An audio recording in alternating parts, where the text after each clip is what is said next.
Hello and welcome to my presentation. In this presentation today, I want us to look at how to create a student-centered classroom. This is your presenter, Professor Kibet. What is a student-centered classroom? A student-centered classroom is one in which the students actively participate in their learning. This type of classroom is often more successful than a traditional lecture-style classroom, as it allows students to learn at their own pace and take an active role in their education.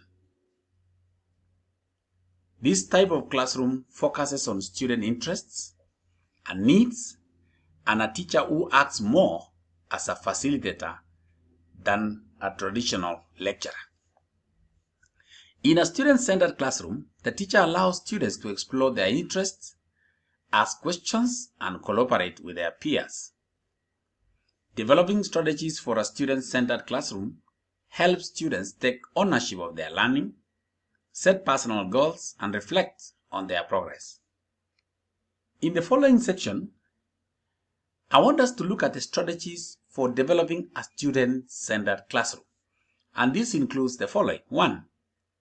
Establish clear expectations and procedures from the outset. When students know what is expected of them in terms of behavior and academics, they are more likely to meet those expectations. Having clear expectations also helps to create a more orderly and productive learning environment. Number 2, encourage students' input and participation. When students feel like they have a say in what goes on in the classroom, they are more likely to be engaged and motivated. Allowing students to share their ideas, give feedback, and participate in decision making can help create a more student-centered learning environment. 3. Foster a climate of respect. Creating a climate of respect develops a more student-centered classroom. Respect creates a thriving learning environment.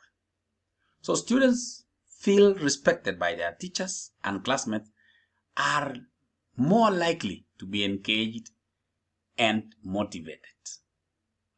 Number 4, provide opportunities for collaboration. Collaborative learning can be an effective way to engage students and promote student-centered learning. When students work together to complete tasks or solve problems, they can learn from each other and develop essential social and academic skills. 5, encourage critical thinking and problem solving. When students are encouraged to think critically and solve problems, they are more likely to be engaged and motivated. 6, make sure all students are actively engaged in learning. Incorporate various activities into your lesson plans that require students to think critically and work together to do this. 7, encourage students to take risks and try new things.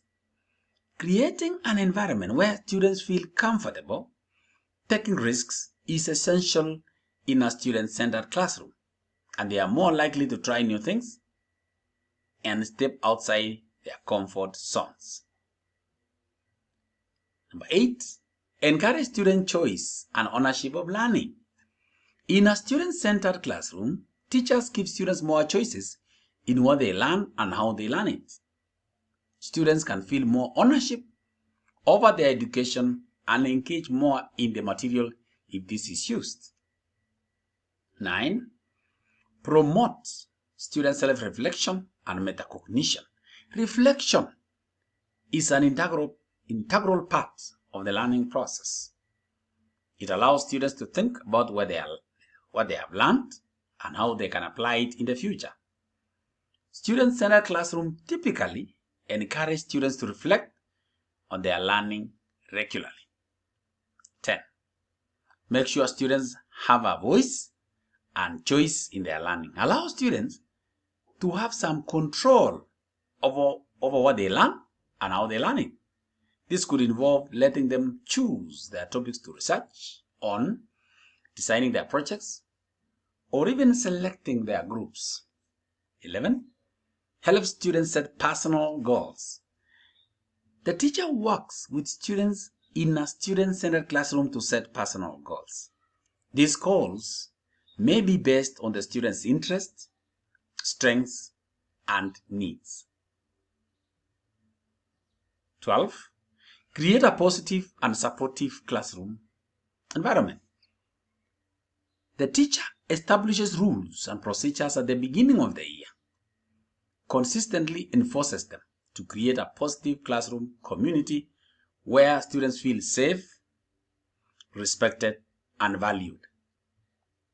13. Differentiate instruction to meet the needs of all learners. Differentiated instruction is a way of teaching that considers each student's different learning needs. 14. Use technology to support student learning. Technology can be an excellent tool for student-centered classrooms. This could involve using online resources, providing access to laptops or tablets, or using apps or software that allow for more personalized learning. And finally, encourage students' collaboration and peer learning.